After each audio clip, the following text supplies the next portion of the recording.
And I'm Kipling Primus, your host for this Black Southern Belle live event featuring Anita Singleton Prather, who is the founder and artistic director of the Gullah Kinfolk Traveling Theater based out of South Carolina.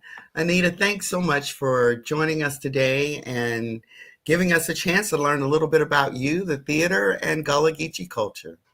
Well, thank you, thank you, thank you, thank you. Listen, I'm excited. I'm so proud of our culture here in Beaufort, South Carolina. And it is Beaufort, South Carolina. And there is a Beaufort, North Carolina that's spelled the same way. But we're really, Beaufort, South Carolina is known as the Queen of the Sea Islands here. And so I'm always excited about sharing pieces of our culture. Well, I want to just start at the beginning. Can you tell us what it was like growing up as part of this vibrant community on the Sea Islands of off the coast of South Carolina? Well, I was blessed to be able to come back home after I graduated college, went to Howard University. And it was always my dream to come back home and work in my community. And God allowed me to do that. Grew up in a close-knit community. When I was growing up, this community where I am, the Northwest Quadrant, was predominantly Black. You knew all your neighbors. Everybody owned their own properties. We had very few people that actually rented in this area. So we were homeowners. This area, right after the Civil War had started, April 12th of 1861, 7 months after that, all of Beaufort County was, we were emancipated. The Union troops came by ship, and within 4.5 hours, all of the white citizens evacuated. The white folks call it the day of the great skedaddle. Us Black folks, colored folks call it the day when big gun done shoot, talking about all the big cannons that was on those 77 Union ships. And the ship arrived right there between Hilton Head Islands and Bluffton. That body of water was called Port Royal Sound because all of these connected sea islands that make up Beaufort County is part of the big island called Port Royal Island. And that's the second deepest natural harbor in the United States, only second to New York City. And so it was an extremely important body of water during the Civil War. And so when the Union ships came down, there were 2 Confederate forts, one on each side. 4.5 hours later, all the Confederate soldiers evacuated and all the white folks left. And so we were free. And so Beaufort, at that day, that was the beginning of what is known as the Reconstruction era. And Beaufort became the real Wakanda. If you saw the movie Black Panther, and Wakanda was this fictitious utopia for Black folks, well, Beaufort became that utopia for Black folks. Here we are in the heart of the Confederacy, and we are free Black people. The day before, we work in those fields for no pay. The next day, we're now working the fields for pay and using that pay to eventually buy some of those fields and become landowners. That's the background that I come from. And now, those sea islands were left to African Americans. Pretty much they abandoned them. They left. That's why they call it the Great Skedaddle. They said it was only one white person left on November 7th, 1861, and said he was drunk as a skunk, and they left him down there at the waterfront, and said people were just stepping over him, running, getting on the steamboats to skedaddle up out of here. They were, getting their horse and buggies to ride up to Charleston, Asheville, North Carolina, Columbia. They were skedaddling up out of here. And so we were free. Here we are. So by the time 2 days later, when those 77 Union ships actually arrived in downtown Beaufort at the harbor, they said the coastline was lined with Black folks. dressed in the master's finery, because the master left their All food, their this stuff. clothes, they left their dinner on the table, and they left us.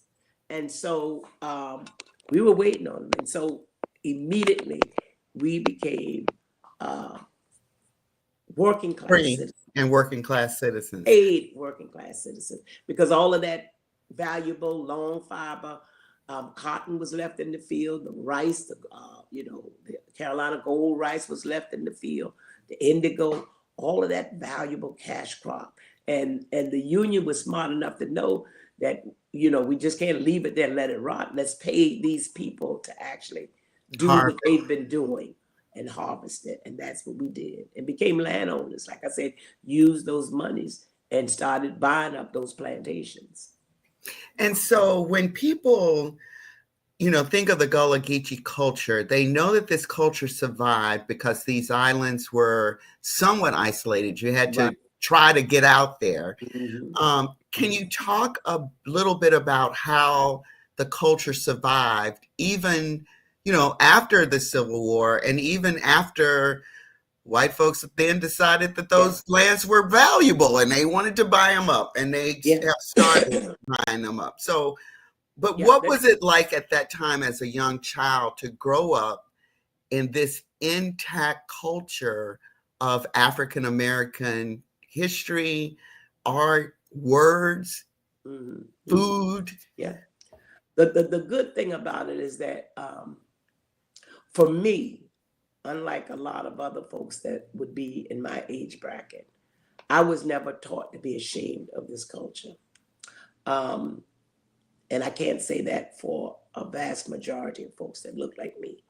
Everything that looked like us was deemed either sub to everything else, second Not class, appreciated. everything else. And so because my parents were very involved in the civil rights movement, that was not my story. My grandmother, you see Tyler Perry play a Medea. My grandmother was a real Medea, did not play, was about 5'1", big busted, sharp as a tack, clothes was always immaculate. She was an excellent seamstress, full-figured woman, excellent seamstress, very sure about herself, owned her own home, put my mother through college as a single mother, single parent, worked for white folks, but never called them Miss Anybody. It was Helen and Winnie, get out my kitchen. Don't you open that pot. Don't you open that oven and make my cake drop up in here. I'll call you when the food ready. I mean, that was my grandmother. And my dad was sort of the same way, was the only Black working on, he was a graduate of the Tuskegee Institute, but came back and became a house painter, worked civil service on the military base, because we have 4 military installations here. But after he got off of work there, he did extra work, and he worked for this white paint company.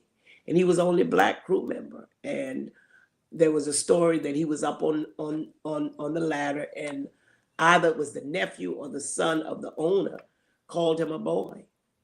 And my daddy came down and and pulled out his knife and put it to his throat, said, "You ever call me boy again, I'll kill you." And went back up there. And they could have knocked his little black tail off that ladder. Everybody would say, well, it was an accident. I mean, but it was no fear. So I didn't grow up with the fear of white folks like a lot of folks had that fear. They placed in us, we were, I guess, between 2nd and 3rd grade. I remember my mother was getting us prepared to integrate, because we were one of the first Black families to integrate the schools. And her thing, and she was a school teacher, and her thing was, you're not second to anybody. You can't do just what they do. You have to do probably twice as much. And she would say, is it fair? No, but failure is not an option. So we didn't go in there thinking that somebody was going to treat us fairly. We already knew that wasn't going to be the case, but we couldn't use that as an excuse. So excellence meant that if there was a 2-point bonus for doing something, you couldn't just settle for 100. You had to have 102. And so I went in there knowing that, and we came from a community that expected excellence even before we were integrated to schools. My kindergarten teacher went to 10th grade. Her house was right behind where our kindergarten was the front 2/3 of a barber shop. The back 1/3 was the barber shop. The front 2/3 was the kindergarten. And her thing was every morning she got a fresh switch. She would cut a fresh switch. You're a 5-year-old. So when we came out of kindergarten, we were reading, we were doing math, we were doing spelling. Every Friday in kindergarten at 5 years old, you had a spelling test, you had a reading test, and you had a math test. For everyone that you got wrong, that was a chop with the switch. So you soon realized that a 90 was not good enough. Because that's 10 slits. So you got one. But for a 5-year-old, one chop was just as bad as if you got 10 chops. You couldn't figure out, you just didn't want no chops. And so you soon realized that excellence was the only option. So when we came out of kindergarten, we were doing addition, subtraction, and we had started multiplication facts in kindergarten. We came out reading on about a 2nd, 3rd, maybe 4th grade level, some of us. Spelling, we were spelling everything. Phonics was everything, So by the time I got to 3rd grade to the white school and sitting in class, only 4 blacks in there. We had about 40 kids. And the teacher had the 4 blacks sitting in the back. We were in the back in the corner. It didn't bother me because I knew who I was. So when she asked the question, my hand was the first one that went up. And so she called on every white kid in there. And even the ones that was praying, please don't call me, please don't call me. Putting their heads down, didn't want to be called. And so when I realized she wasn't going to call on me, I just blurted the answer out because I wanted her to know. I knew what the answer was. And so she said, you little black Negro girl, go to the office.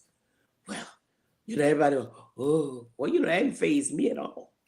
So I went out the side door, out the door, but instead of turning left to go to the office, I turned right, which led me outside to Washington Street. My grandmother lived on one end of Washington Street and worked at the other end of Washington Street in the big White House, big antebellum house. And the Christians were abolitionists that moved here from Boston in the late 1700s. So it was only a block from my school. And I used to go on Saturdays sometime to work with my grandmother. So I knew how to get in the back door. So I went up the back steps. And by that time I had these little crocodile tears. And my grandmother said, Gal, what are you doing here? And I said, my teacher, she called me black nigger. Well, later didn't say nigger, she said negro, but it was close enough to me. And my grandmother said, what? And Miss Helen, her employer, heard her, came in there, Rosa, what's the matter? My grandmother, my smoke was coming from my grandmother's head. And she said, Helen, get out my way. You don't have no little black gal. My grandma said, come on, yeah, gal. My grandma snatched her apron off, and I'm running behind her because I'm grinning because I know what my grandmother going to do. I'm telling you, Tyler Perry must have known Rosa Sickles. And so, because I didn't call my mother, because see, my mother was a teacher. My mother would have been diplomatic and would have wanted to hear the teacher's side. My grandmother didn't care about nobody's side but mine. And I'm running, and every time my grandma looked back, I said, ee. And when she turned her head, I said, he, because I knew Miss Webber was going to get it. And so when we got in the building, my grandma said, where's she at? And I pointed to the door.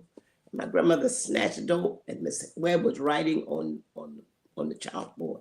And girl, it was like all the air got sucked out of her. And my grandma said, who the H-E double hockey stick you calling black nigga? And she lit into Miss Webb turned white, red, white.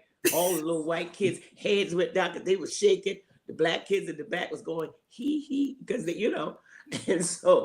and every time poor Miss Webb tried to say something, my grandma said, shut your mouth. And she, da-da-da-da-da, shut your mouth. And then she'd ask Miss Webb a question, and Miss Webb would get to studying. And my grandma said, well, what you studying for? Cat got your tongue? You ain't got nothing to say now? And so, and then Miss Webb had the nerve to start crying. Well, that didn't, honey, that didn't faze my grandma. I said, what you crying for? The more you cry, the less you piss. And she just kept going. And honey, I can tell you, I didn't have that issue with Miss Webb anymore. I bet no one had that No, issue with Miss no, Webb ever again. no. And I'm so glad that her tears were crying and falling. So maybe she really knows that Oh, she honey. can't do it again. Oh, she couldn't do that again. But you know, time, a few, maybe about 3-4 months later, and like I said, coming from a place, a close-knit Black community that demanded excellence, excellence.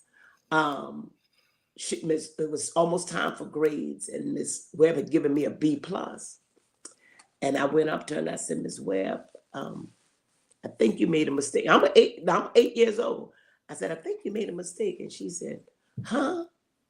And I said, well, I did my grades. So I pulled out my sheet because she didn't know I could figure out averages.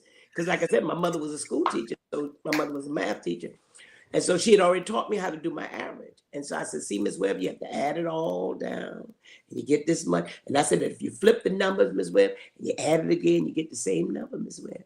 I said, and then I counted my grades. I had about 9 or 10 grades. I said, now when you divide it, see, and she looked at me because we hadn't even started multiplication yet. And she didn't know I could divide. I said, when you divide it, Miss Webb, I got a 98. That's an A+, not a B+. I said, now you'll have to give me an A+. So she looked and she said, well, I give you B+ for conduct. I said, well, Ms. Webb, give me an F in conduct. That's spelled CONDUCT. I said, but you have to give me an A+ there. And I went back and sat down. So 40 years later, I'm in a Piggly Wiggly grocery store in the hood. And I had somebody said, Anita Singleton Prather. And I look around and it's Miss Webb. And I'm saying to myself, I know this lady remember me. And I said, hey, Miss Webb, I said, how you doing? I'm fine, darling. I'm so proud of you. I've been following you in the newspaper. Because by this time I'm traveling all over, storytelling, with the Hallelujah Singers as a group that I co-founded. And we traveled, we performed for Hillary Clinton when they were in office and that kind of stuff. And she had been following me in the newspaper. And she says, I've been making a scrapbook. And I've been scrapbooking. I have a scrapbook. I'm so proud. And I said, well, thank you, Miss Webb. I said, thank you so much. She said, darling, I just love you. I said, well, I love you too, Miss Webb. Who would have Full circle. Full circle. So now you mentioned Howard. How did you end up at Howard? Was it expected of you to go to college? Were you, the first? You weren't the first because your mom, everyone had gone. Was that expected? I was third generation college graduate. Was that I said my grandfather was born in 1875, and he was the first one. And he went to college at South Carolina State University. It was just South Carolina State at that time. And then his children, my dad and my uncles went to Tuskegee, and his daughter, my dad's older sister, she went to South Carolina State too, and she came back. She was a school teacher, and my uncle became a school teacher in Philadelphia. My mother was a first generation college graduate on her side, and she went to Savannah State University and came back and taught. So you knew you were going to college? Yeah. In fact, it was when my dad died. I was 17. He died my first week as a freshman at USC. He got sick and ended up in the hospital the day of my graduation from high school. And by that time, I had not quite decided where I wanted to go to college. I had my mother sending college apps all over the place. So when my dad got sick, and he was sick the whole summer, uh, and we had found out that he had cancer, and so I decided to stay home, and so I got into USC, University of South Carolina, Beaufort campus, my freshman year. And that first week of my freshman year, my dad died. And so I did the freshman year here. And then that summer, after my freshman year, I was going up to, I was thinking about Temple, Mhm. and ended up in hanging out in DC with my grand aunt. My mother's aunt was living there, Aunt Maggie. And I told Mama, since I was there that summer, I wasn't going to try to find a job because I didn't know DC well enough. I said, well, I guess I'll just, go to school. And so I said, well, I'll get into Howard. Well, Howard summer school classes was all, the registration was already closed. So I ended up in American U for the summer. And I called my mama. I said, Mama, please don't make me stay here. I'm the only black in one class, and I'm one or two in the second class. And within 2 days, I ended up being the only black in that class. And because I had been, like I said, we integrated when I was in third grade. And it was Beaufort County School District was good for me. And I graduated a year early. And by the time I got to high school, we were just one black, white, we were all together. You didn't have that racial tension Separate. that we had, right? Mhm. So it wasn't that. I just felt like I wanted to go to HBCU and have that black experience. And so she said, okay, see if you can get into Howard for the fall. And I could have stayed at American Youth, because American. when I got to Howard, I said, Mom, these folks don't want to be black. So I was, yeah. It was not how I was very disappointed in Howard at the time. I really was. Because like I said, I came from a strong, civil rights background.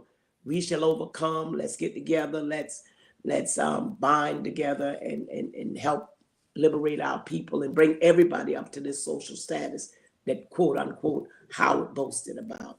And I just didn't find that students, everybody was in, what designer pair of shoes you got on, what designer this you got on. And, I went to a private prep school, and I'm like, what is this? And I'm like, let me tell y'all something. They gonna hide one little token, and that's it. The rest of y'all gonna be out there scrambling. Yeah. So it was like an illusion that I felt like, that told me that you're not gonna really be prepared for the reality of this America.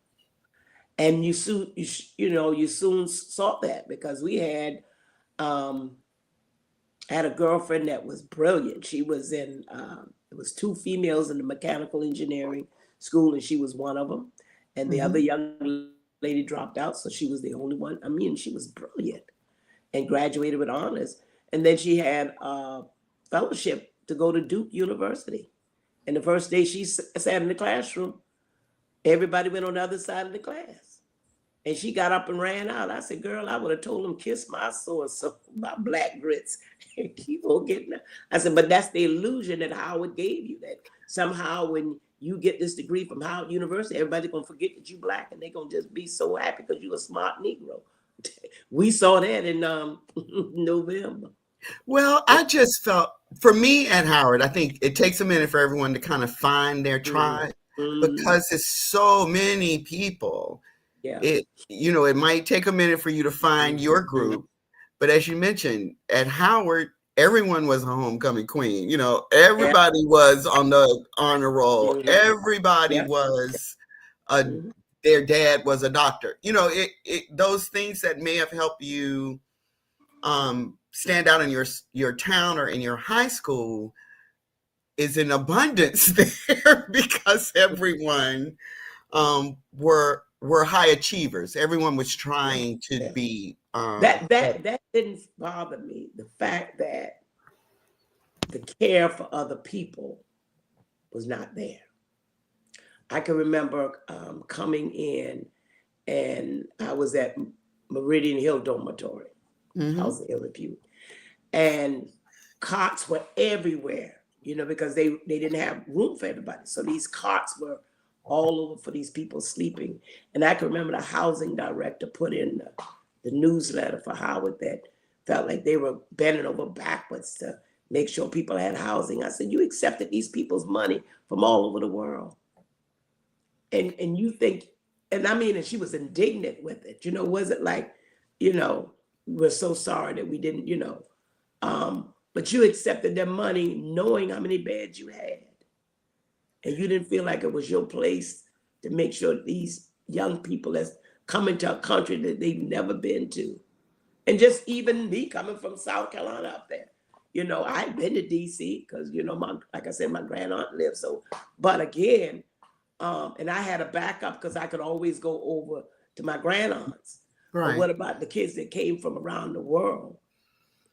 And parents their last bit of monies to get them there, and you didn't feel like it was your place. It was that lack of empathy, that lack of caring that I did there that bothered me. High achievers, that didn't bother me because that was my cup of tea.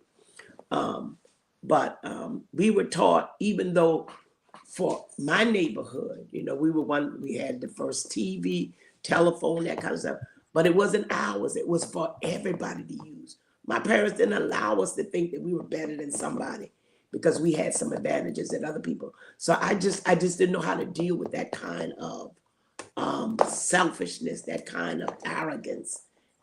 And I just didn't know how to deal with it, girl. And because I wanted to be Miss Black Panther. You understand? That was my, Angela Davis was my eye. So this here, that wasn't. So. Do you have any? I really I was going to say, what are you? That's what I was going to say. Really, really great friends. And again, my grand aunt being there, I was already connected to a church. And one of the things my friends knew that if they were going to hang out with me at Maggie's house on Sunday after church to get that good home cooked meal, then you had to go to church on Sunday morning. I don't care if we got in from the club at 5 o'clock in the morning. If we slept, and we all be sleeping on the back of Meridian Hill Baptist Church, sleeping wide open, breath smelling all funny, but we were in the house of the Lord. And so, yeah. So I'm really dear friends. And I guess maybe if I had started, maybe as a freshman, as opposed to a sophomore transferring in, maybe my views would have been different, but I don't know. I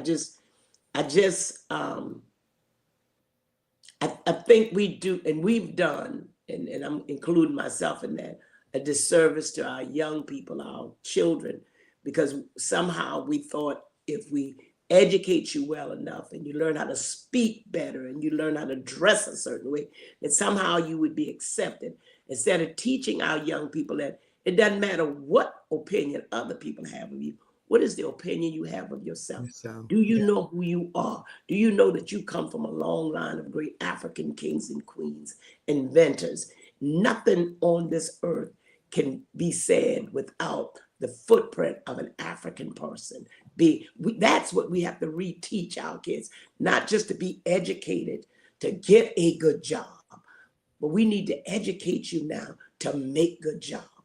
That failure is not an option. No, it is not fair. But guess what?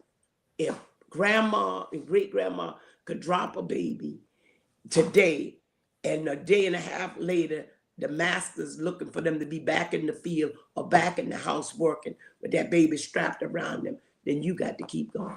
You don't get a chance to give up.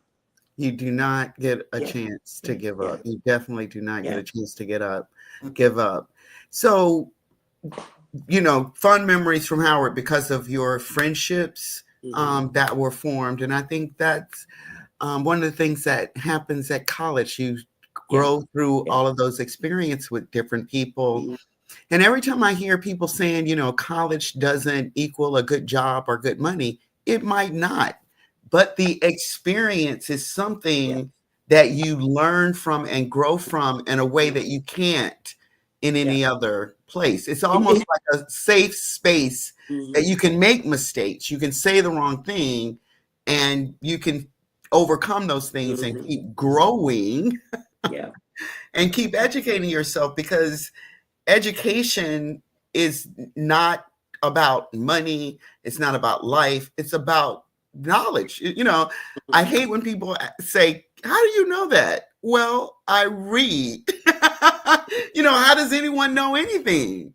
You read about it, you research it, you learn. And that's what college, throughout the experience, you're learning, you're reading, you're researching, you're learning to think critical.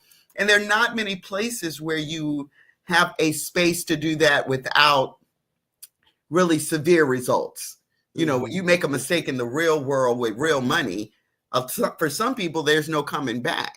But when you can make your mistakes in an environment where you've got a little safety net, you got something to help you, it just makes for a better person. It's not the school. It's learning how to prioritize things. It's learning how to manage your time. It's learning how to pick good friends and knowing when a friend is not a friend. You know what I mean? It's so much more than just the ABCs. And that's with any form of education in all actuality. Learning how to find you. How do you fit into this? Being at Howard, being in a dormitory like Meridian Hill, which was co-ed, there were no curfews. It was called a lot of things. The House of Ill Repute was one of the main things it was called, because a lot of things happened there. And I could have easily gone, with no comeback. I've seen young ladies that came, were honor students, just come and couldn't handle all that freedom and just totally flunked out. Got caught up with babies and, all kinds of STDs and stuff because just didn't know. And so, again, the roots that I had growing up here and, words that my mother said that, what you do doesn't just affect you. And like I said, my father had just passed. And so I didn't want to cause my mother any extra heartache. So that was always in the back of my mind with decisions that I made while I was there. And so, and I was determined to make it through because I guess I was depressed about my dad's, still grieving and didn't realize that at the time, but in hindsight, looking back. And my mother at the time, she had 4 of us in college at the same time. Wow. And my youngest sister, and we had a foster brother that was a year younger than my youngest. She had both of them still in the house. And so, I just didn't want to be another burden on my mom. And so I said, I'll stick it out. Okay. We're glad you stuck it out, Miss Anita. We're glad you stuck it out. So now, when you left college, were you planning to start musical groups and theaters? Oh, no, girl. This was so far from my mind. I was supposed to go to law school. That was my plan, to become this great civil rights attorney.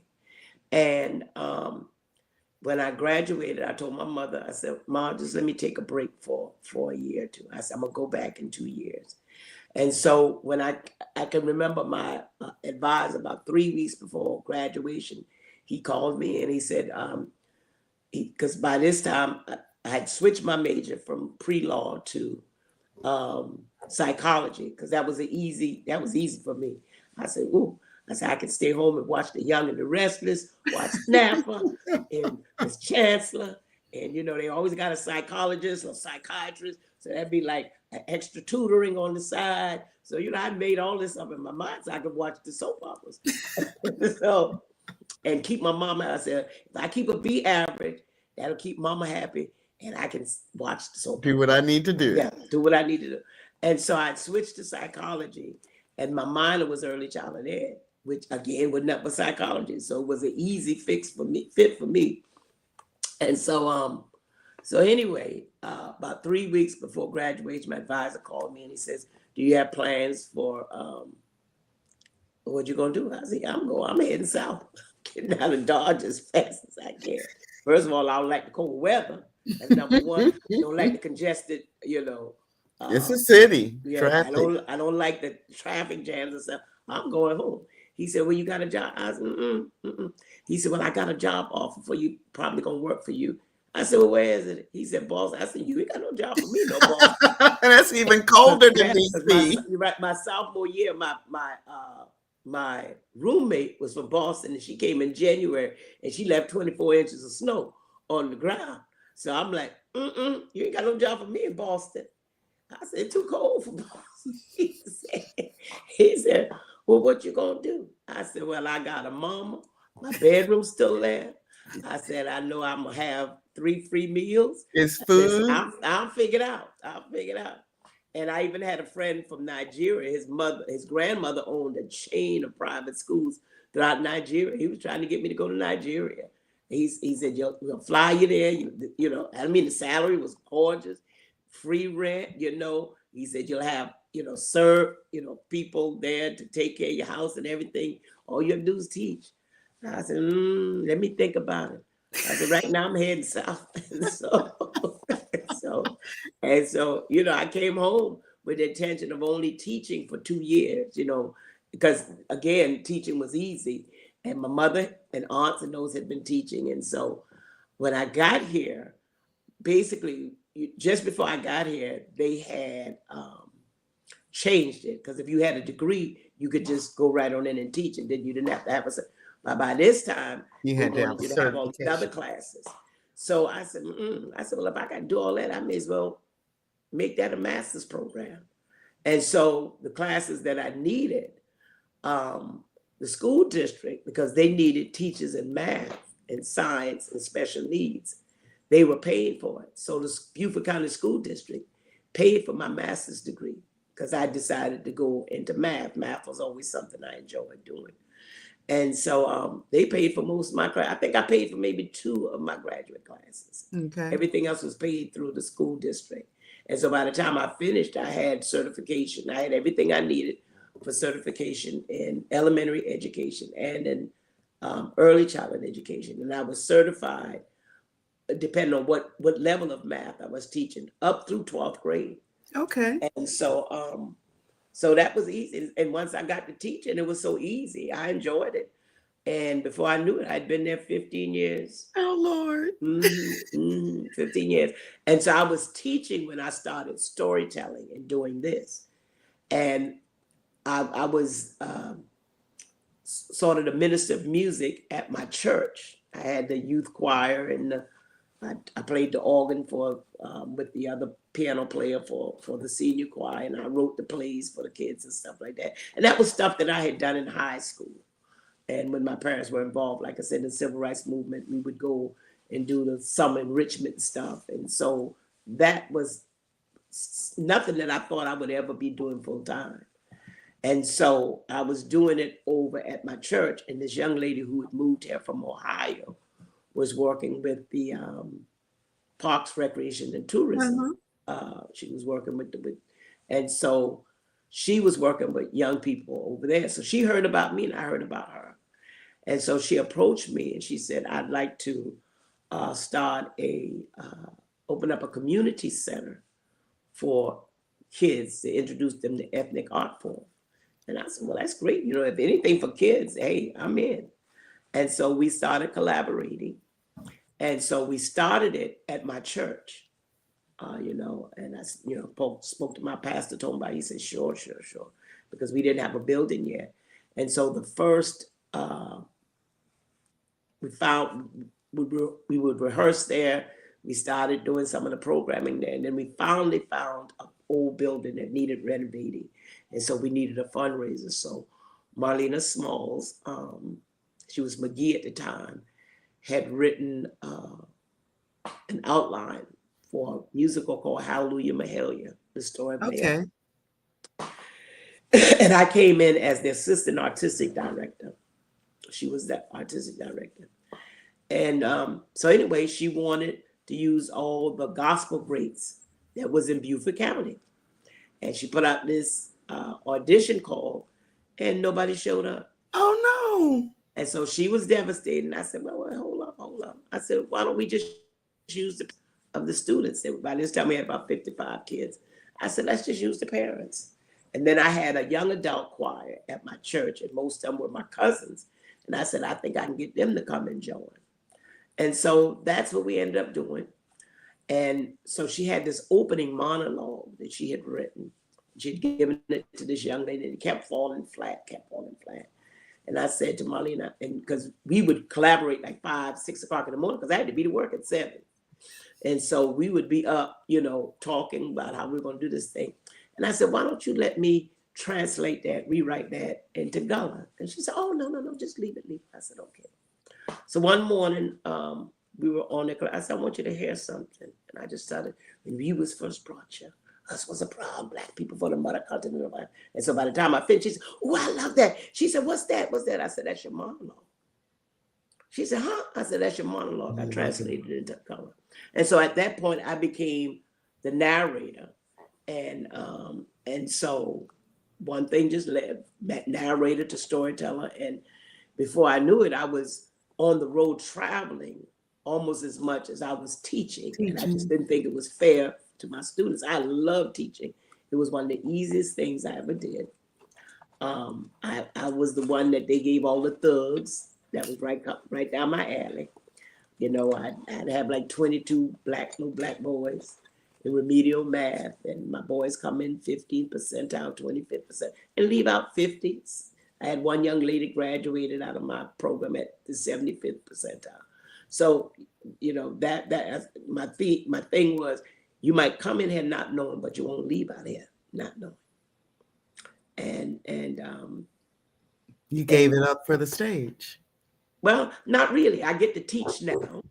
I don't to have to bigger do, audiences, actually. I don't have to do lunch duty. I don't have to do bus duty.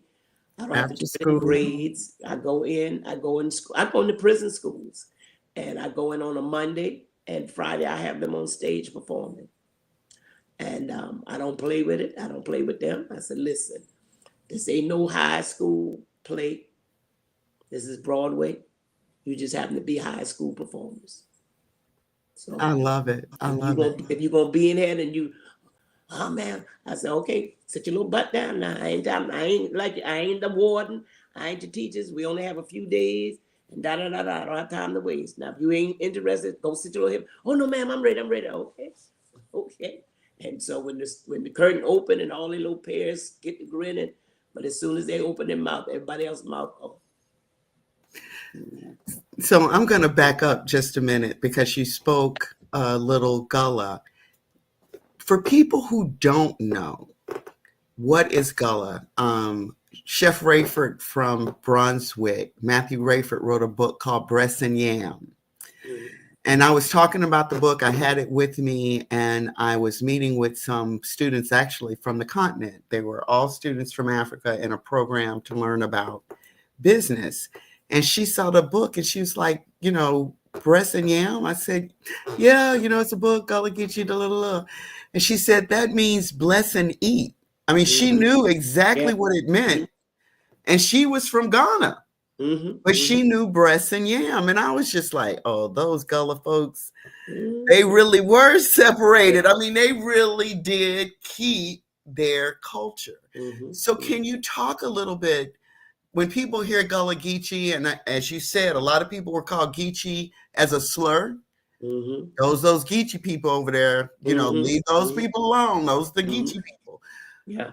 Give us what it is from the Gullah Geechee land of Beaufort. I mean, that is pure Gullah Geechee land. What is it?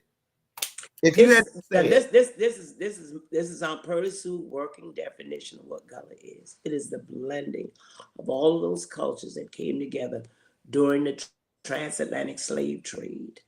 The many different West African countries and their different languages blended together with that of the European captors. And we forget that the Native Americans were already over here. So it's the blending of those three big ethnic groups that came together during that horrible time in our history. It became a language that we had to create. And let me back up. most of the Africans that came here were already multilingual, not just bilingual, but multilingual. They spoke their tribal language, possibly their neighboring tribal languages. They had a couple of words that they picked up. And then, of course, the different Europeans that came. And we have to remember, we were sailing the seven seas long before Columbus got lost. So all of those bits and pieces of languages were already sort of intertwined. And that process started even before they got on the ship.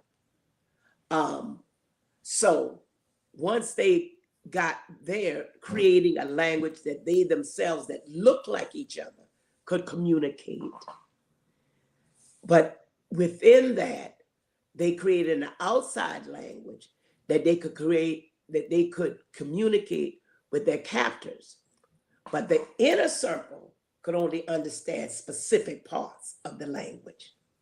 So the Gullah language, and it's not monolithic, and that's what people need to understand. Okay. Because I'll hear people say, well, they ain't really Gullah. But that depends on who were your masters, where you originally came from. So in Beaufort, most of the plantation owners here were English. But when you go further up in some of the parts, then we had the Scottish. You go over to Georgia, Savannah, it was the Irish. You go to Charleston, it was the French Huguenots. So you picked up pieces of that accent, pieces of their words, and when you blend it all together, you got this gumbo of a language that had a little of this, a little of that, a little of this, a little of that in there. And like I said, and within that, the secret part of the language is also there, that only those of us that's in a certain could understand. And so, and each time you were sold to a different plantation, you may take parts of what you learned off of last plantation, you take it to this plantation. And I want people to know that Gullah continues to be created and continues to evolve even today. So when folks come in and say, well, where the Gullah people at? I say, well, you're looking at one. Well, you don't sound Gullah. What does Gullah sound like? You don't go to France and say, where the French people at? You assume they're French when you get there. And so, I tell folks, be careful how we try to minimalize what Gullah is. And we try to put it in this little tight package, and you can't put it. It's too vast. That's just like going out there to the Atlantic Ocean and saying, you get a teacup full, and there's all that. Well, if it ain't at this cup, then it ain't the Atlantic Ocean. That's crazy. That's crazy. Because when we escaped these plantations and we went south down to Florida in the Spanish territory or similar Indian territory, or we ended up out in Mexico or Texas, Oklahoma, Louisiana, Louisiana. Then we went up north to Canada, different places. Some of us ended up during the Revolutionary War. The masters, the loyalists, took us to the Caicos and the Turk Islands, ended up in Jamaica. We went everywhere. So to try to put Gullah in just this little area is a disservice. Now you'll still find us here. We're still practicing a lot of the old traditions, and you can call us the keepers or the stewards of it, but we're not the owners of it. I love that. I love that. And the food, just to touch a little bit on the food, because I love it. Everyone has different recipes for peas and rice, or for your crab, rice, and tomatoes. I mean, every family, your aunt does it this way with sassafras, and your mom does it this way with only bay leaves or something. But it's all a little bit different. It's what you had on hand.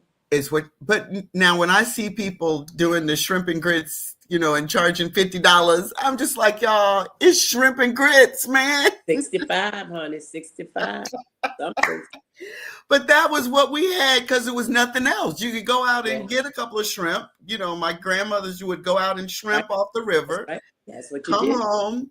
Kids had to stand out there and clean the shrimp, break their heads. And then somebody's stirring up some grits. And by the time you finish cleaning the shrimp, they put them in the pan, with some bacon grease or That's put it. some No bacon in other there in. with them, and then they pour it on top of the grits. I mean, it was great, but It was great. That telling you. I was married, graduated college, married before um the first time I went into a fish market is when I was in DC. My husband used to take me to this place called Cadillacs. And it was a fresh fish market. You could pick out your fish, they'd clean it, they'd fry it, put it on some bread, hot sauce. And that's because we didn't even though we had fish markets and nobody, not black folks, didn't buy no fish out. We everybody went and did everything. In fact, the house that my grandmother worked, like I said, on the other end, 4 blocks from where she lived, all of Beaufort County is surrounded by the water. water, yeah. So the city of Beaufort itself is a peninsula, so you really can't go more than a half a mile, maybe a mile, without hitting a body of water. And so if you don't like water, Beaufort is not the place for you to be. So my grandmother would put the roast on in the oven where she worked, and she'd go out in the backyard and she'd throw out some chicken necks and on a string, and she pull it in, and she get up about a bushel or so of crab, come in the house, where she worked, boil it up, pick the crab meat, and when she came home, that would be part of dinner. And so and the same thing, a Saturday could be about 30 of us. My aunts, my grandmother, my mother, my parents, they would all gather at our house, and we would go down near the beach, to the place we used to call it the lagoon. And it was a lagoon because that's where they would dig up the sand to re-nourish the beach. So it became a great place for shrimp to, Shrimp to and spawn crab, at. and yeah. Yeah.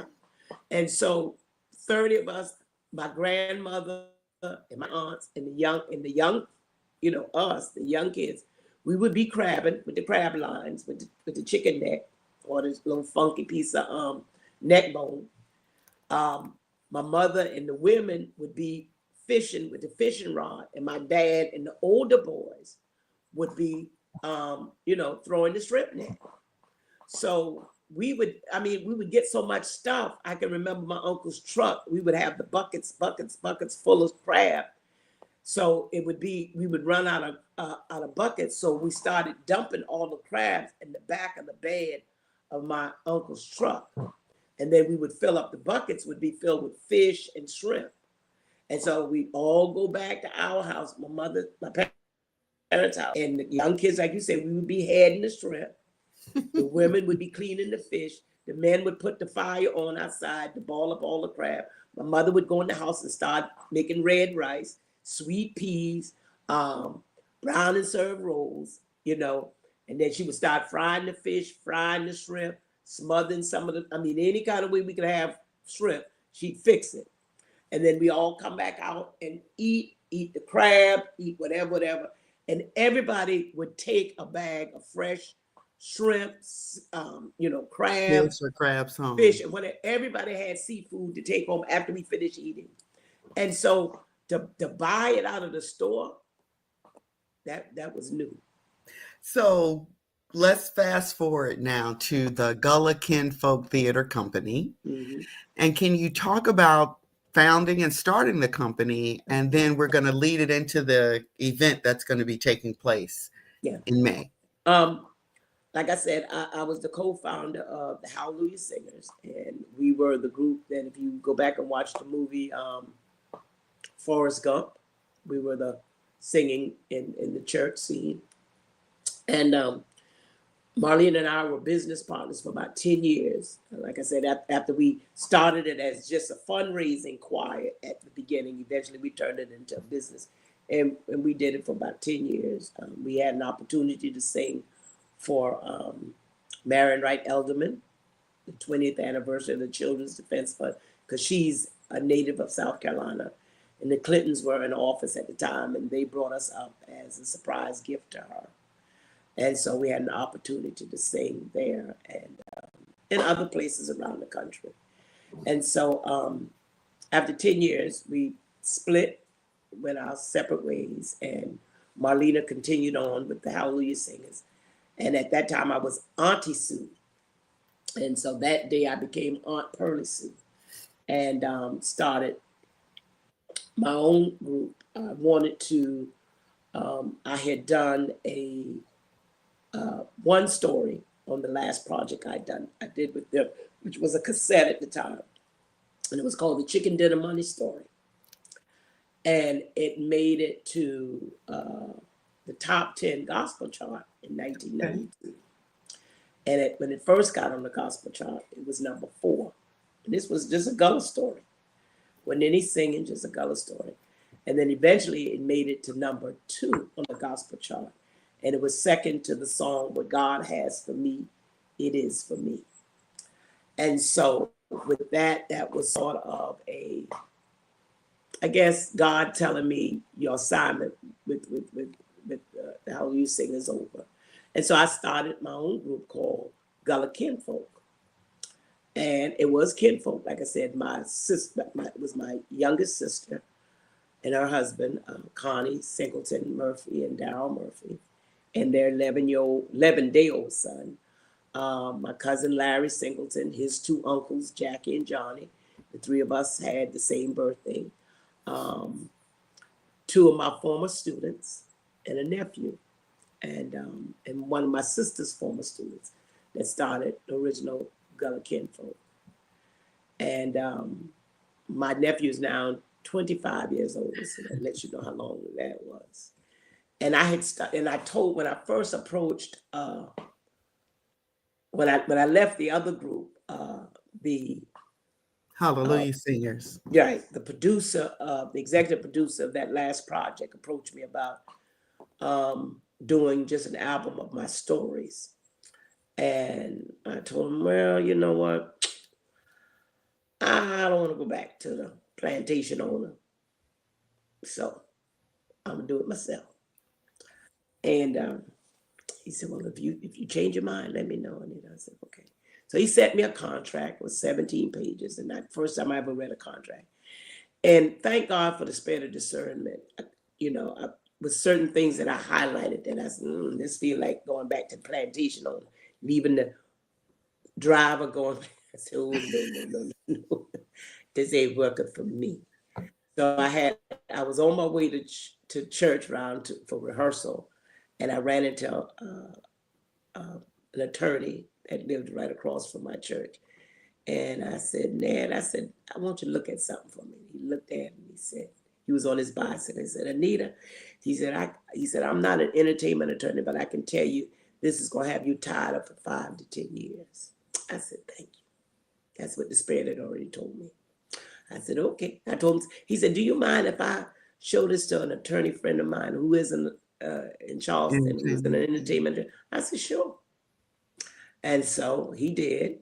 And so we had a meeting. And so the first time I met Lee Ortner, I said to Lee, and he was a white Jewish guy, I said, now Lee, let me just tell you this. I took my best friend and my brother-in-law at the time. My brother-in-law was still, both of them are deceased now. And we went there. And so I said, let me tell you something. I don't want to just do a cassette. I want to do a video of my Gullah stories. I'm going to own it. I said, I don't mind other folks making money off of me, but I'm going to always make the most. I said, I know sometimes y'all white folks don't think black folks need no money, and that might be true. But if I decide I want to use it for shaman, and I was cussing like a sailor back then, my big black so-and-so, then that's what I'll do. But you can either ride this gravy train with me, or I will weave you as I pass you by, because God has ordained this thing. And I want the best. I don't want it, and I don't want it in rig. I want top line, everything. So he was turning about 25 shades of red.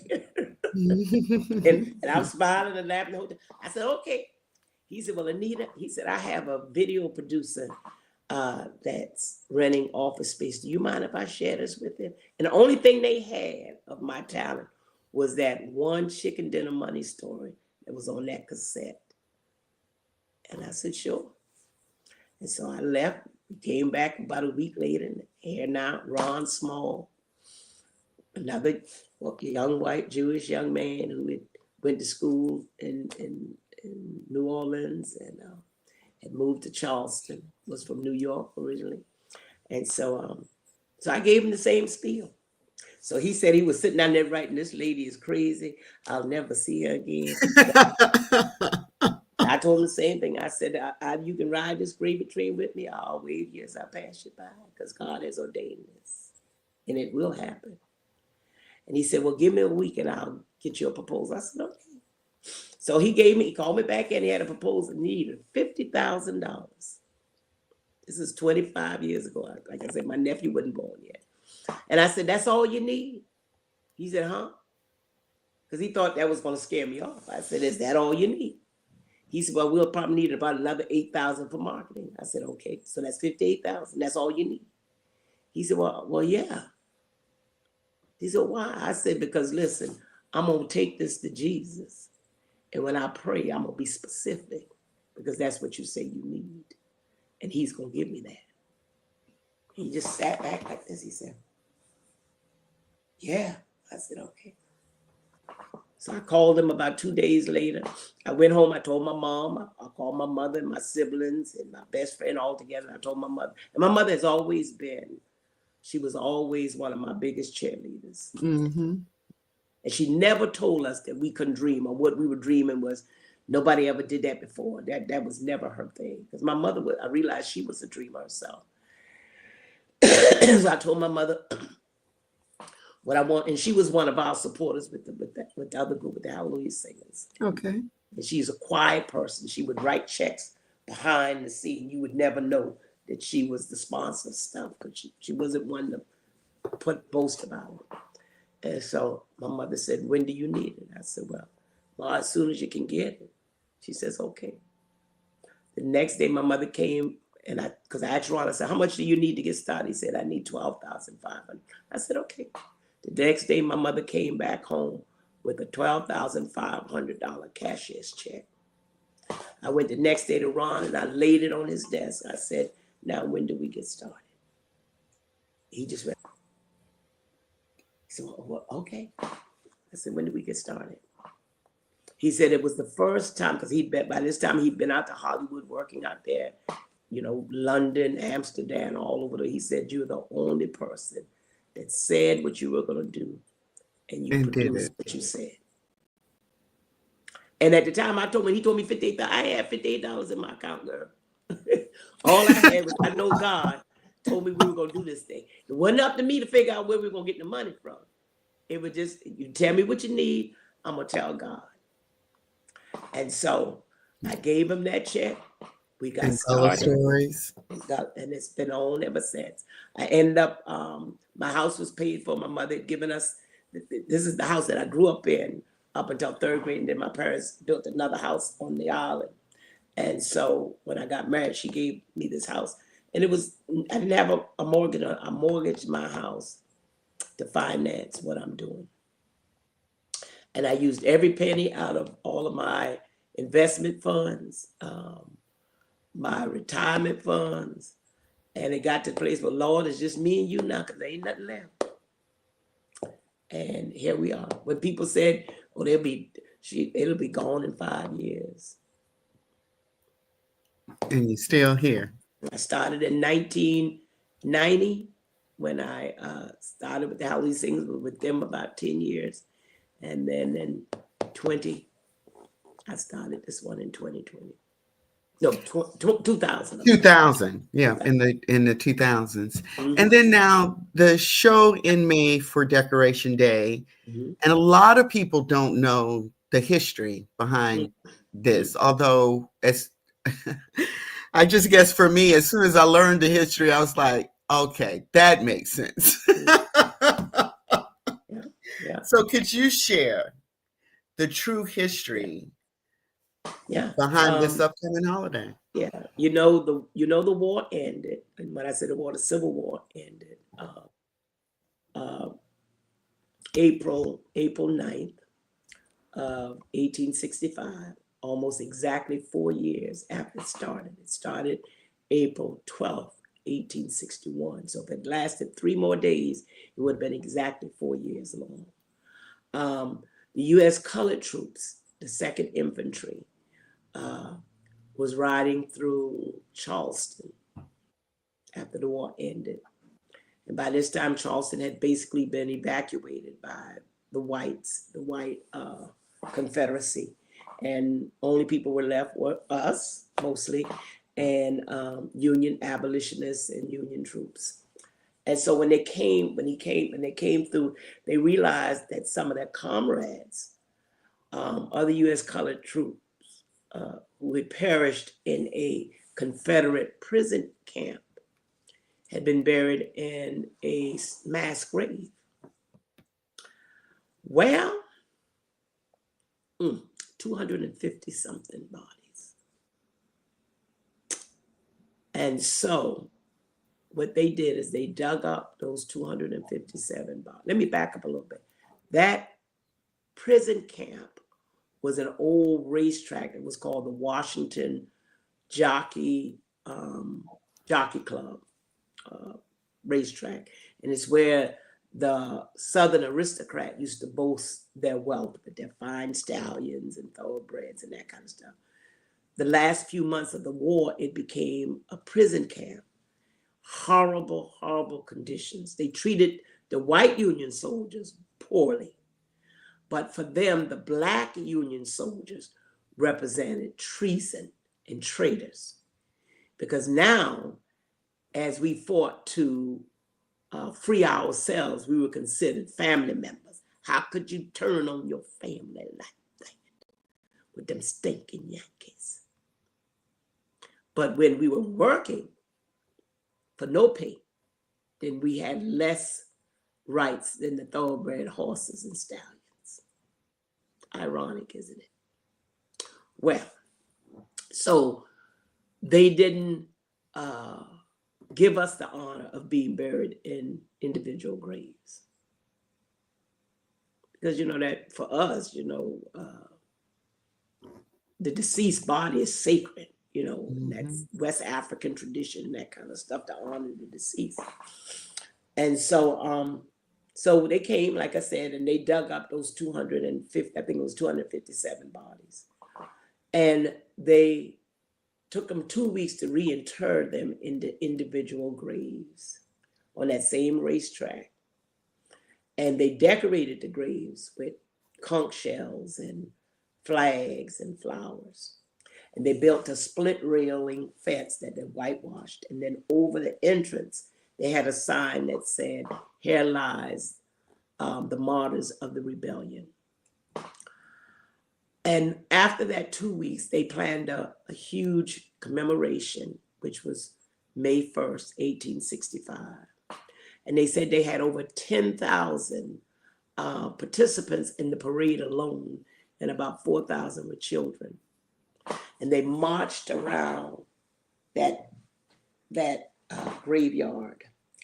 And they had speeches, and they had horse races, and they had picnics. And soon that celebration continued. Eventually it moved to Beaufort because Beaufort had the first national cemetery in South Carolina.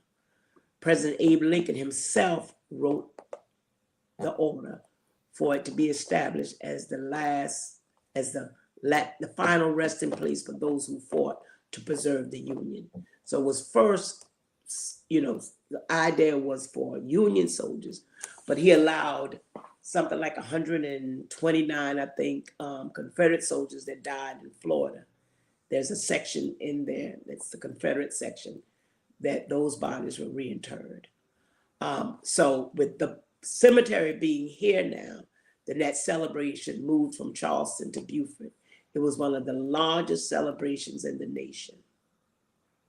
So Memorial Day, as we know it today, was started by newly freed Africans in Charleston, South Carolina, that eventually moved to Beaufort. And when I was growing up, it was, oh my God, it was about as exciting as Christmas was to me. Possibly more than even Christmas, because Christmas we knew we were going to get toys. But Decoration Day, we knew the carnival was coming to town. We knew it was going to be a parade. We knew family members was coming from far and near. I mean, by Decoration Day morning, you literally could not drive these streets because that's how many Black folks would be here. We didn't necessarily come back home for 4th of July. That wasn't our independence. But we came home. If you had moved to New York or Philadelphia or wherever, you tried to be home for Decoration Day. Again, honoring the deceased was a big part of our African tradition. My grandmother was part of the Women's Relief Corps that was organized during the Civil War to take care, your soldiers, and especially the Women's Relief Corps in Beaufort were taking care of the U.S. colored troops, the veteran soldiers. Then you had the Sons and Daughters of Veterans, talking about the U.S. colored troop veterans. They were another organization. Those two organizations used to meet at what we call the Grand Army Hall of the Republic. Beaufort has one of the only African-American one that's still in use today. The other one is in a part of Maryland, I think Chester, Maryland. And at the time that I found out that it was there, it was about to be torn down. Oh, wow. And there was an organization that was able to save it, to keep it from being torn down. And they were in the process of trying to raise enough money to actually buy it and turn it into an African-American museum. I don't know if they were ever successful in doing that. But we have the only one that has always been in service. And Robert Smalls, General Robert Smalls, Booker T. Washington, all of them met there. Zora Neale Hurston, she used to meet there.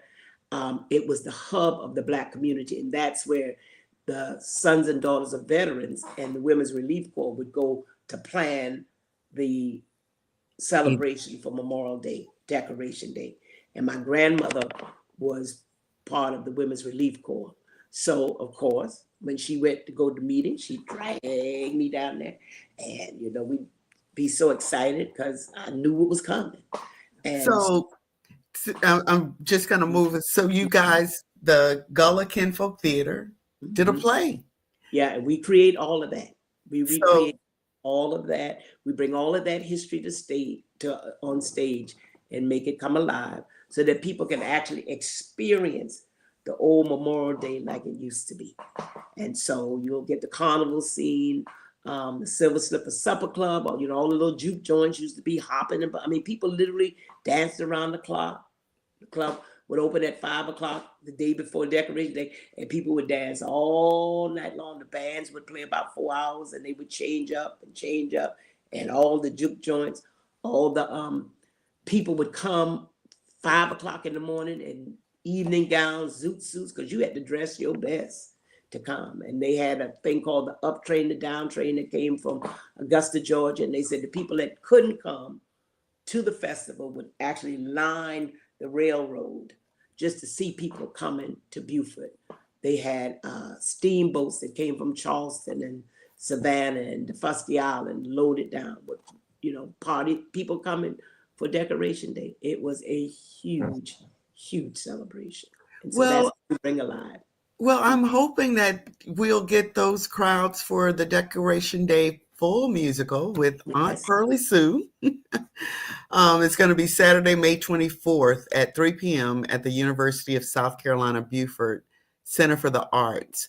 So you've described Decoration Day, which became Memorial Day, as something that was, a must attend.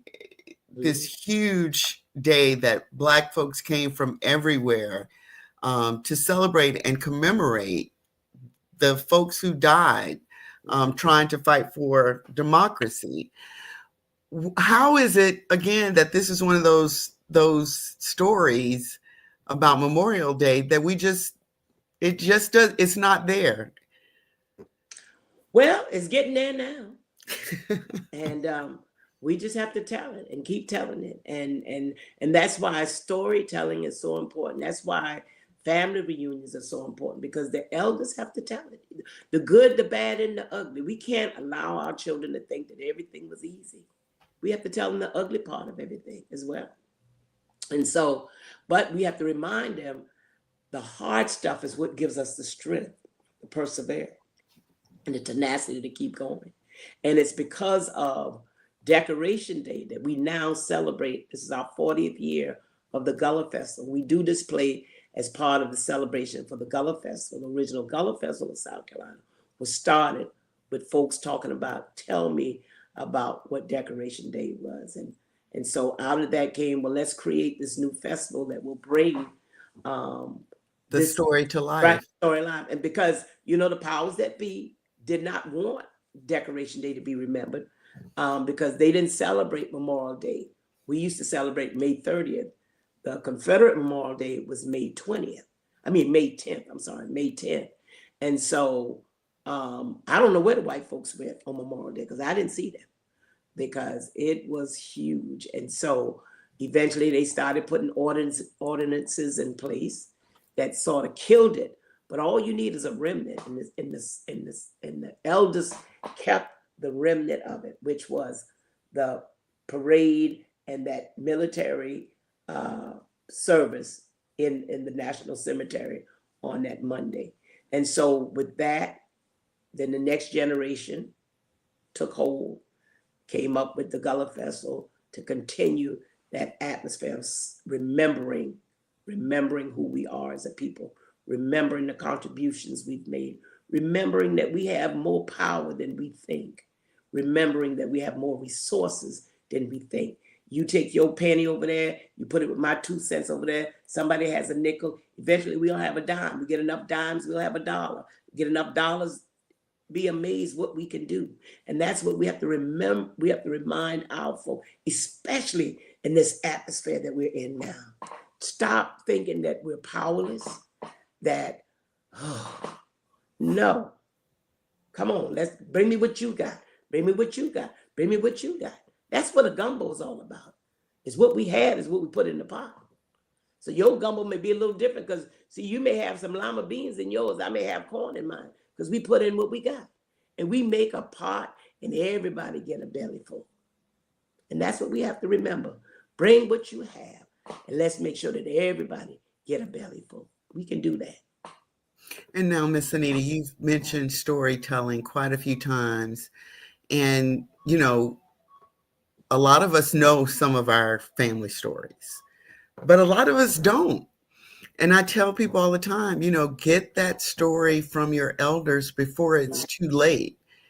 Find out those things about your family before it's too late, and to listen to the stories. Because, sometimes you're thinking, oh, that's just dad and that same old story that you've heard 150 times. You may have heard it 150 times, but did you ask any questions? Why did it happen that way? Why do you remember this story so much? Why are you always telling the story about when you were a baby and what happened to your mom?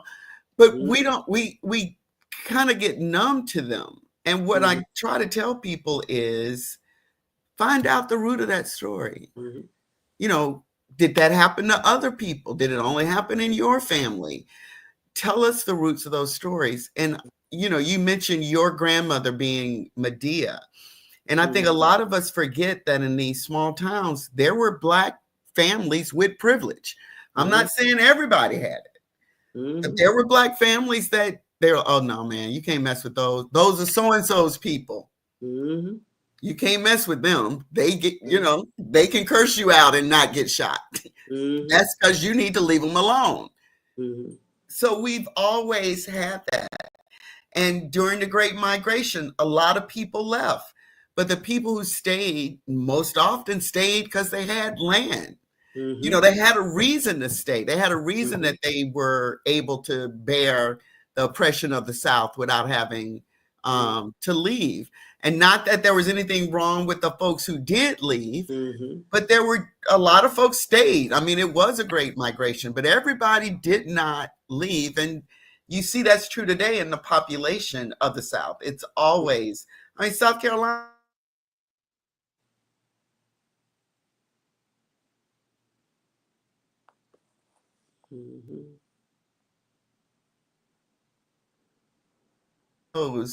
About why it is so important for us to, I want to say, harvest these stories from our elders and ask them, what did your grandmother tell you growing up? And all of a sudden now you've got another generation of stories. Why do we And need so we got, because we need to know that our history didn't start with slavery. See, we get stuck with slavery. We have to understand that the first human being, the oldest human being known to mankind, is a Black female from Ethiopia, Africa. So every color comes out of Black. Every color comes out of Black. I don't care how they try to erase the history. You keep telling it. You keep telling it. So we having got to, some little technical difficulties, yeah. but the oldest living person, they call her mitochondrial Eve because her female DNA is carried by every female on the planet, and she was in Central Africa. And we need to know that.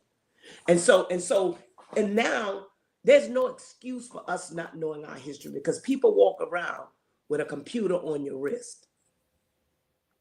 You can't, the word of God said we perish because of lack of knowledge, not because of racism, not because of inequality. That's going to be here. It ain't going to stop. Get to understanding that. But what you have to understand is that you should not care enough about other folks that don't look like you, their opinion about who you are. You have to know your own worth. It doesn't matter. It doesn't matter. I don't care. I don't care what you think of me. Your opinion is not important to me. That's your opinion. You keep it. I got mine, and I'm okay with who I am. And so we have to, if you sitting down at the table on Sunday and grandma happens to be alive, just click the recording on your phone and let her talk. Let her talk. Grandma, you remember Decoration Day? That's what I did about just before my mom died. Maybe my mother's been dead almost a little over 20 years now, but might have been about 25 years ago. I wanted some more information for this Decoration Day show. So I called, I set up a luncheon for the elders in the community. And I brought them all at the Grand Army Hall, and I fixed lunch. And I had a guy was there, he had the camera and he had the recorder. And I told people just stop talking. And what I found out, when you have a group, you'll remember things because somebody will say something. I said, God, I forgot about that. Well, let me tell you my part. And so you end up with even a richer level of storytelling as opposed to just interviewing one person one-on-one. And I mean, I got all kinds of tidbits that I could put, that I've incorporated in my show. So every time you come to my show, it's a different, even though it's the same title, I always try to add a new piece that I didn't have in the year before. That because I'm always asking people, tell me your story. Met a lady in Charleston, and I said, Miss Queen, I said, do you remember Decorating? She said, sure, baby, I remember. I said, well, what you remember? Yeah, I remember I've been drunk up. I said, really? She said, oh, yeah. I said, well, how did you get there? She said, we come on the church bus. I said, well, what did your pastor say about you being drunk up? Yeah, him been drunk up too. So I said, what's the name of that church? Yeah, I ain't gonna tell you the name of that church. But I mean, just stuff like that. I mean, it was just unreal. I was talking to a grand aunt, and she was telling me, how they came, her and my uncle, they lived in Red Top, which is near Charleston as well. Even though my uncle was born here, she was born in Red Top. And she said they came, they had just got married, and it was another lady that had her eye on my uncle. And she said she was 90-something telling me this story. And she said, girl, I was getting ready to let her know who he was, that he was my man. But we've got to listen to those stories. Yes. I think the woman who started the Uncle Nearest distillery, if I'm not mistaken, I think it was in her travels in Japan. Someone told her the story of Uncle Nearest. But we can go other places and hear our history that we definitely didn't learn in our own country. Yeah. But I did a project with South Carolina ETV. They did my animated character on Pearly Sue.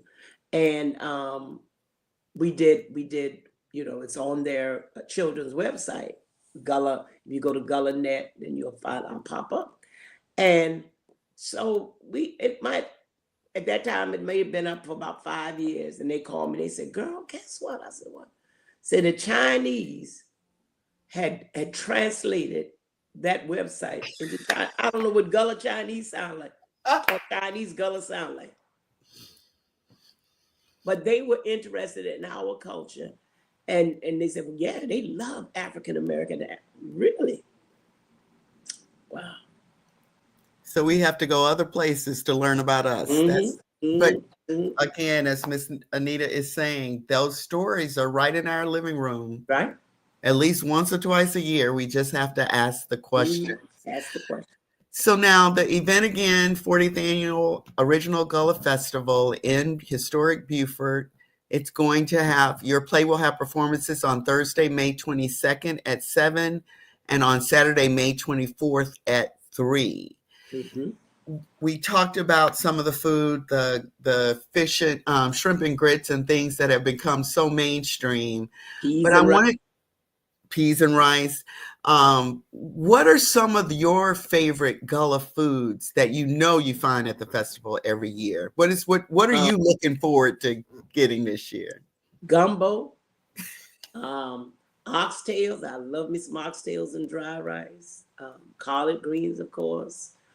Cabbage. I love cornbread. Fried chicken. Who does not like fried chicken? Macaroni and cheese. And my granddaughter has started, she's a vegan chef. So she's started turning some of our family recipes into a vegan version. I still want the butter. I still want the oink. But for those who may not want that, there's some vegan offerings as well. Candied yams, sweet potatoes, sweet potato pie, sweet potato cake, sweet potato poon. It's just all kinds of rices. Anything we had some juice left over, we made a rice out of it. So if you had baked some chicken and you had the chicken juice and you seasoned the rice, and if you had you did some neck bones and you put them some neck bone rice, okra rice. Yeah. Well, I swear one of my favorites from my mom is her shrimp and okra with tomatoes. Oh my God. Sometimes she would have corn in it. Sometimes it would just be the shrimp and tomatoes, but it is just such good eating, man. Yeah. In fact, we're going to make that. We have a new offering this year for the Gullah Festival. It's called the Ely Moo. And we're starting that on Thursday this year. And it's targeted for journalists, educators, and history buffs, and who want to have an immersive experience.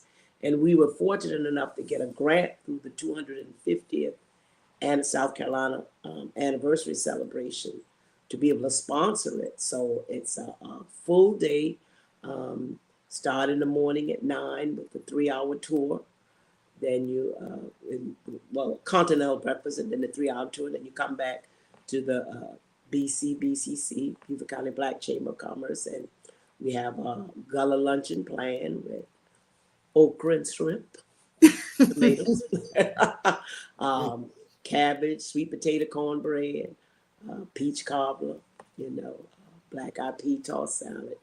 And so it's a lunch and learn. So we have Dr. Belinda Littlefield, who specializes in the U.S. colored troops, and she's a history professor at the University of South Carolina. And then you go across the hallway, and we have 4 Gullah artisans here. We'll have Erin Kincomber, who's also a Howard graduate, and she is an indigo artist. We have Hank Herring. He's a Marine vet, and he does woodworking. We have Mr. Rollin Chalmers, who's a rice farmer. And we have Julian Williams, who's a young blacksmith. So they'll be able to go across the hall and do 4 workshops with those different artisans. And then at 7 o'clock, they come to our opening night show of Decoration Day. And so if you're interested in that, you can go to the original Gullah Festival .org website and sign up for illegal. I think we have maybe about 10 more slots left because we can only take 60 people in that program. Mm-hmm. But that's for Thursday. That's our new thing as part of the Gullah Festival this year. Yeah. I think that is wonderful that this education component for educators and journalists, and I know it's better to live in the moment, and I'm not trying to be very Americanish when I say this, but I just have to ask, what's the future? What do you see the future for the Gullah Kinfolk Theater Company? How can we keep up with that work? But also, what is the future for the Gullah Geechee community? I'm so glad you mentioned it's just not in Beaufort. It's just not along that corridor, because we have moved. We have spread out from that home base. But what do you see as the future for the theater company and for the community? Yeah, all of my grandkids at some point in time, nephews, nieces, I pull them on stage. We plant the seeds. Like I said, I have maybe about 3 or 4 of my former students that perform with me or have performed with me at some point in time. Now they have children, so their children are also on stage with us. So we continue to plant those seeds in the next 2, 3 generations. We're working on a succession plan for the Gullah Traveling Theater. Where I used to be the only storyteller now. I have several of my singers are now storytellers that can go out and do solo work. Some of my singers are now do a lot of solo work outside of performing with the Gullah Traveling Theater. So we keep trying to expand and tell the stories. I still go to schools. We just went to alternative school about 2 weeks ago, Beaufort County. That's the kids who are having some struggles, and planting the seed of hope in them. And I'm so excited that we're getting ready to June 7th kick off one of our programs called the Second Chance Program, which is bringing those young people between 17 and 30 that's still trying to find themselves and had some trouble with the law and that kind of stuff. Those are the ones that we want to reach and catch, and they're going to be immersed in what we're doing under our umbrella, from culinary arts to the theater arts, to tourism, how it connects, entrepreneurship, the business part of the theater, all that kind of stuff. And hopefully when they finish with us, they'll have skills that they can either start a business or get way above minimum wage jobs. And so those are some of the things, and we do a lot of partnership with the school district here to continue to tell the stories, the untold stories. I am so proud of a young lady by the name of Dr. Nakia Jones Campbell. In fact, if I go out my back door, her grandmother's house is through my neighbor's back door, and her youngest aunt was my best friend growing up, and her mom and all of that. And I taught with her dad, and I taught Nakia and her brother. Nakia is now Dr. Nakia Campbell and works at the school district. And this will be the 5th year coming up next year of the African American educational conference. And she made that and really been very instrumental in telling the untold stories of the Gullah Geechee people and the contribution. And so I'm so proud of that. And so, like I said, we do a lot of collaboration with that. And so I'm excited. I'm not worried. God told us to worry about nothing, be anxious about nothing. So I'm gonna take him at his word, and I'm gonna keep doing what we do. And this is the assignment that he's given us to do. And so whether you say DEI, D or T, or whatever, I don't care what you try to put in place. We're gonna still tell the stories. And one thing about it, the one plus size of cyber world is once it gets to the cyber world, it's there. You can try to erase whatever, but somewhere down the line, ask the Somebody can politician, find it. somebody will find it. And so it's okay. Keep telling the stories. Keep telling the stories. It's not whether or not we tell it to millions at a time. If you tell it to one person and they remember it, then it goes to the next generation. God said, don't despise small beginnings. So let's keep telling the stories. I love that. Keep telling the stories. Miss Anita, you might not be in the classroom, but clearly you are still teaching us, and we still have a lot to learn about, our history and the Gullah Geechee culture and that corridor that exists. But when you talk about this community, this group of people who are culturally aligned, and then you look at the things that are happening in our world, and some of that, it's just amazing to me that culture still exists. 165 years after the Civil War, the Gullah Geechee culture still exists, and we ain't going nowhere. And it means so much, I mean, from Memorial Day to Shrimp and Grits, it has had a lasting impact. And I'm just trying to plug. Tell them, forgive me. I'm just trying to plug in my iPad before it dies on us. Oh, okay. Yeah. But that the culture has had a lasting impact on the country, despite the country. Yeah. In fact, the fastest growing cuisine now is Gullah Geechee cuisine. Ain't that something? Like you said, $50 plate of grits and shrimp, 65 some places, honey. So $50, that's a deal. And it's the Gullah Geechee cooking that our great grandmothers and grandmothers were doing, because that was what they had to sustain. Yeah. And now they're doing it, like the collard green wraps and stuff, and you got collard greens, egg roll, and all kinds of stuff. And that's why I tell older people to be careful when you discourage the younger people, because they're doing it their version. Hey, Gullah, yes it is. Leave them alone. Remember what they said about Thomas Dorsey when he created gospel? That's devil music. That's the devil music. Because it had some bass. Yeah. So allow our young people to be creative and to continue to hold on to the culture. Just as long as they know how great they already are. You're not going to be great. I tell young people, you're not going to be great. You already are. Great. Yeah. I don't care whether all you can do is put an X on the line. Grandma was great.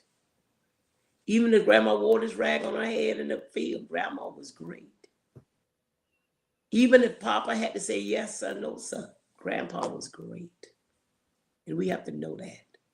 Not be ashamed of that culture. And again, almost everything that we've ever been made to feel ashamed of, from our lips to our behinds, is now in vogue. Everybody trying to get some bookie. Everybody trying to get big lips. So yeah. Just remember, when they start teasing you about it, that means they're jealous about it. Because like you said, 5 or 10 years down the road, guess what? Somebody gonna be making $1 million off of that stuff that we call it all this here natural medicine. Now we've been doing that. Now it's a whole thing. I'm like, yeah, okay. And our grandmothers used a little bit of Ultra Sheen and water. Yeah. If they had that. If that. All the herbal medicines now that you buy, and the herbs you buy, and been using it. It's that. Just know we are a great people. And that's not to put anybody else down. Just embrace your greatness. And don't wait for somebody else to validate that in you. We have to know that. And that's what we have to teach our kids. And I tell kids, I don't care, especially the ones in prison. I said, listen, baby, it's a hiccup. This is not the definition of who you are. Your life will never be a definition of your worst day. Everybody has bad days. Oh my goodness. You might pay the price differently for a bad day, but nobody is going to be remembered because of their worst day. Mm-hmm. Tell And him I I made think a movie out of my bad day, made it all the way to Hollywood. Oh, my man done me wrong, but he won't do that no more. Trust me. He dead. I didn't kill him. But anyway. But no, I mean, I think, that is one of those things. And as they try to erase our official history, because we've never really known our official history, but as they even try to erase what little bit of history that they did give us, I Mm-hmm. just think it's more imperative for us to make sure that we tell our stories. And if that Tell it. just means, as you Tell it. said, turning on your phone and speaking it into existence and posting it somewhere, but at least it's your story in your words, and people can interpret it however they want, but at least you've had that chance. I just want you to talk about that a little bit, because sometimes we don't want to tell our story to people who don't look like us. Mm-hmm. Sometimes we just think we don't have a story. But can you just talk a little bit about why it really is important not only to know that you have a story, but to share it for the people coming behind you? Know that if you went through it and got through it, then maybe I can get through it. Yeah. Remember, God told the children, Joshua and them, to gather the stones and make a monument. And when your young people ask about what's that all about, you get to tell them why. He had a whole book called Numbers that made sure if you didn't think your history was important and your lineage wasn't important, I'm going to dedicate a whole book to remind you of the importance of you telling the story to the next generation. We have to know that grandma knows made a lot of the same mistakes that we're making now, and they made it through it. You think grandma was a saint all her life? Grandma was a hellraiser. Grandma was dropping it like it was hot long before you could spell H-O-T. Banned it like it was cool, but she kept on going. And so we have to remind our young people that history is not good or evil. History is what it is. And so these people who are trying to erase the history and got everybody fearful of the history, that's going to make them feel bad. It is just even yesterday, if you fell and you, whatever color you are, let's say you fell and you bruised your knee. That was a bad thing that happened to you, but that was your history from yesterday. You can't put an evil or a good to it. It's just something that happened. And so this fear that people have now, and the folks that are feeding people this fear,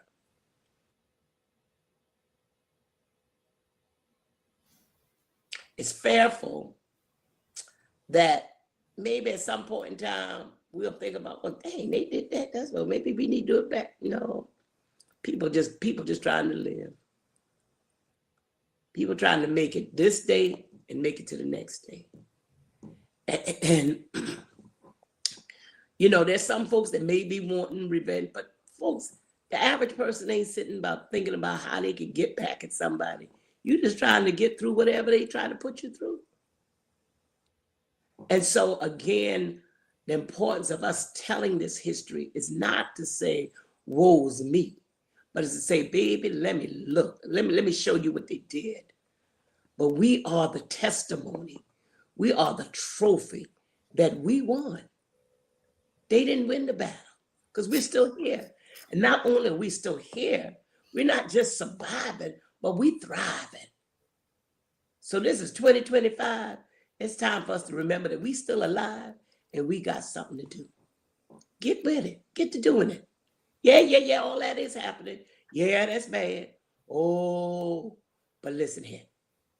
If that's keeping you stuck, that you don't need to watch that no more. Because we got work to do. And since we're not willing to do genocide and shoot up all our kids and suicide, we ain't doing that. We ain't giving up. we're going to keep on keeping on. Because that's what Grandma and them did. That's what Papa and them did. And we're going to keep going on. I was just reading something. I'm doing the research for this new play for the 250th anniversary, the Gullah experience during the Revolutionary War period. And this little boy by the name of Paris Ori, it's a fiction book, but it's based on historical accounts. And on a rice plantation right here near Beaufort County. And so anyway, he's saying how the masters would give them new shoes, well, another pair of shoes just before winter, but they would not put them on until the summer. He said, because in the summer, so that means your feet cold the whole winter. Whole winter. And that's bad enough, but I guess you can wrap it in some cloth or something to try to keep it warm. But he said, if you don't have any shoes in the summer, the hot sands will burn your feet and blister it. And the masters expect you to continue to work, even with feet being blistered and bleeding. When I think about stuff like that, how can we give up? And now, Miss Anita, why theater for you? Why is that your vehicle to tell so many of these stories? You can, through a story, I can say things that Anita Singleton Prather can't say or Minister Prather can't say, but I'm Pearlie Sue the storyteller. You can say it. Can say it. And I can say it in a way that's non-threatening. That, see, God only demands that we leave a seed. He said, I'm going to send somebody else to bring the water, and I'll give the increase. See? So by the time people feel like, did she just give us a sermon? It's too late. The seed been planted. I'm going on about my business. I've been places where I'm the only person that looked like me. And I said, Lord, you know, you got a sense of humor up here. And so I'm trying to, you know, kind of temper what I'm going to say. Before I know it, I hear stuff. I said, Lord, did you just let that come out my mouth? I just see the people that, and he'll tell me, you know, that one there, that's the skinhead right there. And by the time I'm finished saying, and then when I'm finished telling what I'm going to say, and then I say, and I love you. There's nothing you can do about that. Now they're going, you can't love, I hate you. You can't love me. You know, God tell me, you know, before I got to say, I hated you too. You hate me? You can't. Yes, I did. And I hate you simply because of the color of your skin. And just like it was stupid for me to hate you for the color of your skin, it's just stupid for you to hate me. But guess what? I love you. And I mean that. And I leave them with that. And I've had them come on my cry on my shoulder, come and, you know, and so you just never know. All I told God was, I said, now, Lord, when he told me about going to me, I said, now, Lord, you know, I ain't gonna be no hypocrite because I enjoy sinning. You know, some folks say, you know, I was miserable. I said, Lord, I wasn't miserable in mine. I was having me a good time. I wasn't miserable, Lord. But when he called me and he said, without a care, you know, you either gonna do, okay, Lord, if you can use a loud mouth, a size 2 in this thick skin hair, then I'm available. And all he told me to do is just open my mouth. Half of the time, I don't know what I'm going to say. And so I opened my mouth and it started coming out. And I said, okay, you have any problems with it? Y'all send email to www.god.org. Send a complaint to him. And God@gmail.com. I'm done. And we've, like I said, we've had the opportunity to travel all over the United States, to West Africa, to West Indies, storytelling. And I've been thinking I was finished, and the Lord said, give them your testimony. I said, Lord, you see all these white people up here? I don't need to tell them my testimony. God said, tell me your testimony. I said, oh, Lord. So I had to go back and tell her. I said, you know, when I first came here, I thought y'all was going to lynch all of us. I ain't see nobody look like me up in here. I said, and then I looked around, I said, they ain't got no oak trees. They just got some barren cornfields. We was out there in the Midwest. And I said, and I have to repent. I said, because I've never met nicer people. I said, but I prejudge y'all. And then I start, you know, Is it that collaborative yeah, relationship that the theater brings? The I do. audience has to Yeah, buy in. Is yes, I that do.